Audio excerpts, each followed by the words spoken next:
This room is full of people tonight, and lots of people watching by TV, that you're trusting God for something. You're asking God to change something in your life, to give you something, or to make something go away that's unpleasant. You're trusting God to change somebody else in your life. It's one thing to trust God to give you something or to do something. It's another thing entirely to trust God through something, or to continue trusting God when He's not giving you what you want, when everything around you is shaking and you just do not understand what is going on. I would imagine that we have people here tonight, and lots of them, that you feel like literally everything in your life is shaking right now. Got anybody? All right. Now see, for some of you, it's just a thing here or there, but some of you, I mean, it's like, what is going on? And you just don't understand. But I can tell you from many years of experience, and the only way you really learn how to trust God is through experience, by the way. We all start out wanting to trust God, and the only way we learn how to trust God is by having a reason to have to trust God. And then as we do trust Him, we see His faithfulness, and then little by little, as we journey with God, and our walk with Him is a journey, as we journey with God, we gain experience. Now, the way you trust God now, if you've been born again for 5 years, is nothing compared to the way you'll trust God another 5 years go by, or another 10 years go by, or another 20 years go by. And we will never 100% completely trust until Jesus comes back to get us. But thankfully, we can continue to grow. Trusting God is a decision. And I want to encourage those of you tonight that feel like everything in your life is shaking, that your only real answer is to trust God, and to keep on trusting God, and to keep on trusting God. And yes, it's difficult when you don't understand what's going on, and it's especially difficult when what's going on in your life just does not seem fair. In Hebrews chapter 12, verse 26, which is where we're going to begin,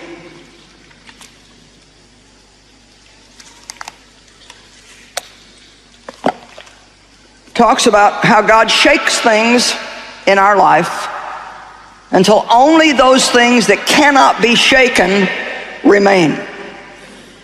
So that means God's going to work with us until we let go of all the unstable things in our life, and we're only hanging on to the rock of our salvation that cannot be moved. Let me give you an example.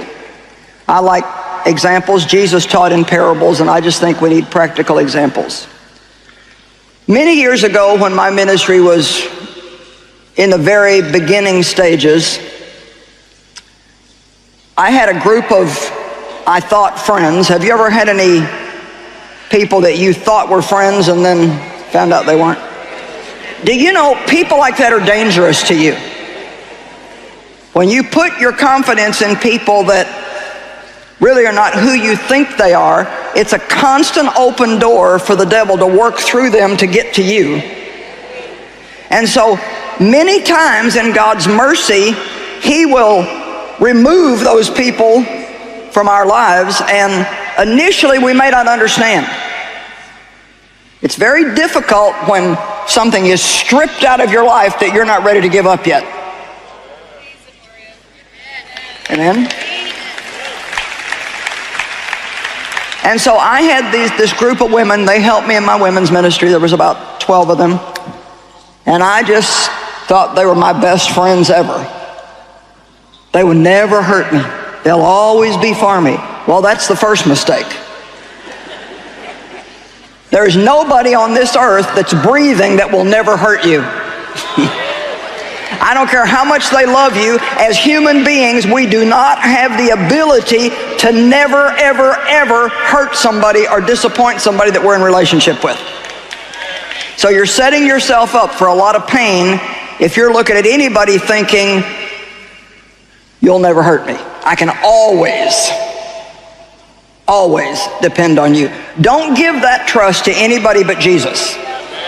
He is the only one that deserves that kind of total, complete, radical trust. And don't ever look at anybody and think, I don't know what I'd do without you. I don't know what I'd do without you. The only one you want to say that to is Jesus. I don't know what I would do without you.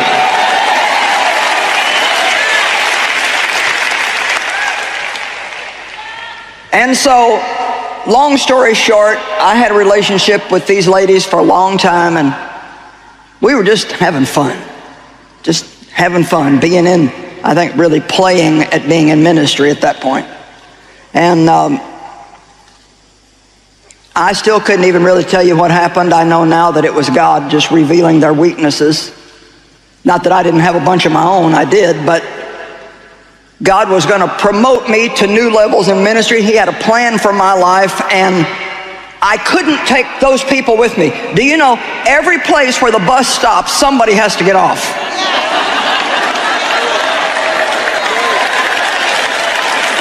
Amen? And so the bus was stopped, and God was ready to take me to my next destination, but there were some people that needed to get off the bus, and I didn't know it. So, long story short, I found out they were talking about me behind my back. I found out that one of them was after my job. I found out that they were telling lies about me. And look at me when I tell you that I was devastated and heartbroken. I couldn't believe it because they were Christians. Now, I had come from worldly relationships where people did that kind of stuff, but these were Christians. So don't even look at your Christian friends and think, you will never hurt me. And it's not even that people are mean, they're just people. They're just fleshly people. And so that's a time when I can remember when, man, was my world shaken. I mean shaken. I did not understand what was going on. The pain in my soul was so deep.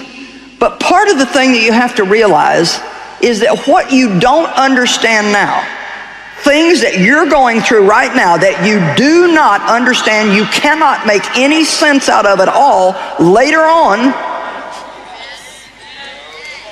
I promise you, later on, you will look back and say, now I get it. Now I get it. Amen? And please believe me when I say that a lot of the things that you think are terrible, actually in reality, are good.